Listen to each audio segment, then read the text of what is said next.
y continuamos con la lección 8, planos espirituales en negativo.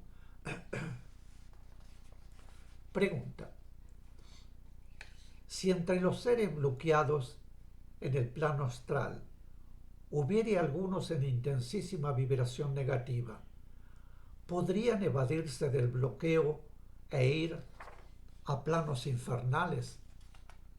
Explicación: no. Los planos en negativo o infernales no aumentan en número. La última oportunidad no aprovechada de reaccionar positivamente no significa para un ser que será llevado a planos infernales, sino que significa la desintegración. Los planos infernales son focos negativos constituidos por la vibración de seres espirituales que, estando ya en un determinado punto de evolución, se ubicaron conscientemente en posición opuesta a la ley. Y en consecuencia, todas sus vibraciones espirituales son vibraciones transmutadas. Es decir, que en vez de ser vibraciones positivas, o sea, acordes con la ley, son negativas, es decir, opuestas a la ley.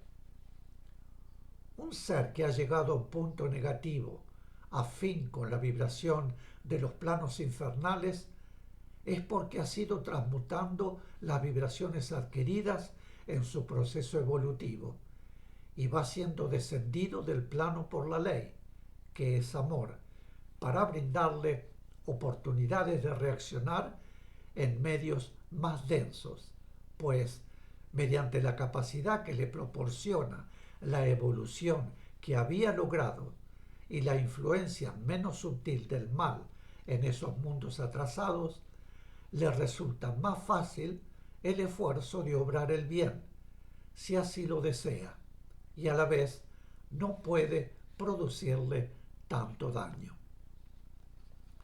En cada oportunidad, que en tiempo significa milenios y milenios, durante los cuales la ley le proporciona una y otra vez la oportunidad de poder reaccionar positivamente antes de un descenso, la ley de amor universal ubica a esos seres en mundos en los cuales en un determinado momento deberán recibirse vibraciones y proyecciones espirituales que les ayudarán a fortalecer su esencia espiritual para facilitarles el esfuerzo de recuperación.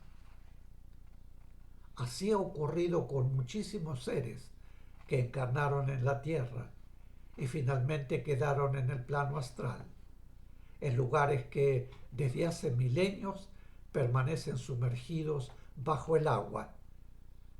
El amor universal los ha ubicado allí porque en este mundo, en razón del cambio de etapa evolutiva que se aproximaba, habrían de recibirse intensísimas vibraciones positivas. Habría de trabajar en él la misión de amor y habrían de encarnar tantos seres evolucionados y seres superiores que vibran en amor universal y realizarían proyecciones de ayuda para esos seres.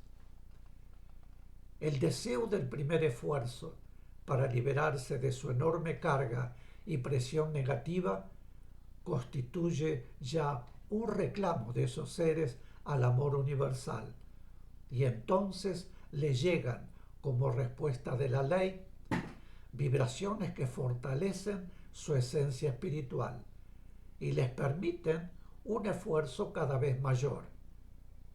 Pero, si al reencarnar insisten en su acción negativa, son llevados a otro planeta inferior y así en progresivo descenso hasta llegar a mundos de primera encarnación humana, que constituyen para esos seres la última oportunidad de reaccionar positivamente. Si no lo hacen, llega para esos seres el momento de la desintegración. La ley no castiga, y llevar a un ser a planos infernales significaría castigo. Por otra parte, sería fortalecer planos que están actuando en contra de la ley y procurando desviar a los seres que deben experimentar en mundos que aún están dentro de sus posibilidades de acción negativa. Pregunta: cuando un ser de lo que llamamos infernales es redimido, ¿a qué punto vuelve? Explicación: el punto de evolución logrado no se pierde, pero retornar al punto que tenía le insumirá mucho tiempo y mucho esfuerzo y dolor. No puede reiniciar la evolución.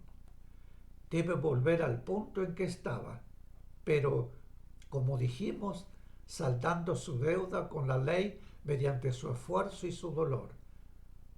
¿Dónde y cómo se realiza ese pago? No podemos determinarlo, porque la ley lo determina en cada caso.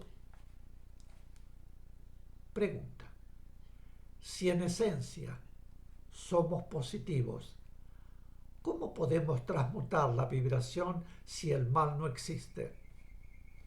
Explicación: ya sabemos que el mal es el bien invertido, es decir, polarizado. La vibración se transmuta por sí misma.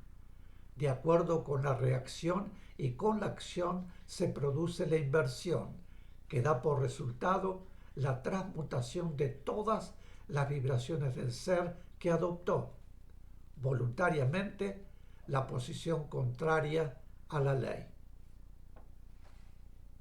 Pregunta: ¿cómo ocurrió eso en el comienzo? Explicación: el comienzo es algo hipotético para nosotros y le damos una cierta analogía con lo que conocemos por comienzo en lo físico. Como era el comienzo, esos seres criados con el punto evolutivo superior necesario para trabajar en el plano divino de la creación no habían tenido trayectoria evolutiva, pero debían superar pruebas inherentes a una trayectoria evolutiva que los colocaba en un punto jerárquico con respecto a otros seres nacidos después y que iban desarrollando su elíptica involutivo-evolutiva. Una de las pruebas era, sin duda, y tal vez la más difícil, la prueba equivalente a la vanidad, el orgullo, la envidia, que todos deben ir superando en forma progresiva, con capacidad espiritual mucho menor para ello, por lo cual a esos seres las superaciones le fueron presentadas por la ley con intensidad acorde con su capacidad para obtenerlas.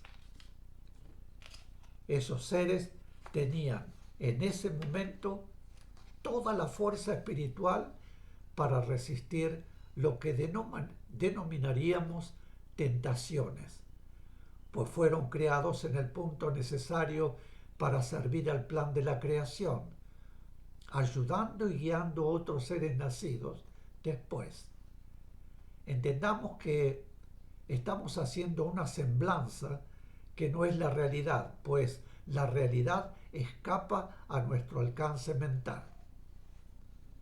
Estaban, decíamos, en un punto evolutivo que les otorgaba poder y capacidad de acción, pero sin haber superado las pruebas progresivas que deben ser superadas para llegar a ese punto a través de la trayectoria involutivo-evolutiva. Por lógica, las pruebas en ese punto, comienzo de nuevo. Por lógica, las pruebas en ese punto tenían que ser muchísimo más intensas, acordes con el poder y la capacidad con que esos seres habían sido dotados.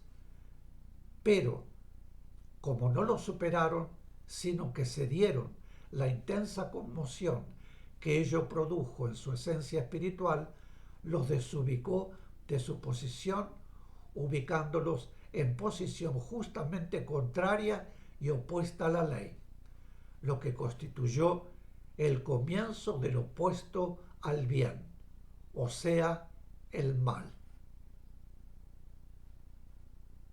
Pregunta: si estaban alimentados por la fuerza superior y no había influencia negativa, ¿cómo pudo transmutarse la vibración? Explicación: ellos tenían voluntad y libre albedrío y podían, por lo tanto, superar o no pruebas a que debían ser sometidos para adquirir derecho propio al punto con que fueron creados. No olvidemos que la ley es amor y es justicia. Ahora, las pruebas llegan a través de influencias negativas, pero en ese momento ellos debieron superar otras pruebas y obstáculos, y esos seres no las superaron. No podemos saber en qué consistían, pero esos seres debían salvarlas. Pregunta: si todo era bueno y todos estamos unidos a Dios, ¿cómo pudieron transmutar la vibración? Explicación: la transmutaron, como dijimos, por su acción voluntaria contraria a la ley. Lo negativo generado dependió de la voluntad y el libre albedrío de los propios seres, no de la influencia negativa, pues no la había. Ahora, si bien la influencia negativa puede sugerirnos, no puede obligarnos. No hay una sola línea de conducta que nos veamos constreñidos a seguir, pues ello anularía nuestro libre albedrío, en virtud del cual nuestra voluntad decide. Trayendo un ejemplo, en el aspecto humano, podemos decir que un hijo puede tener todo de los padres: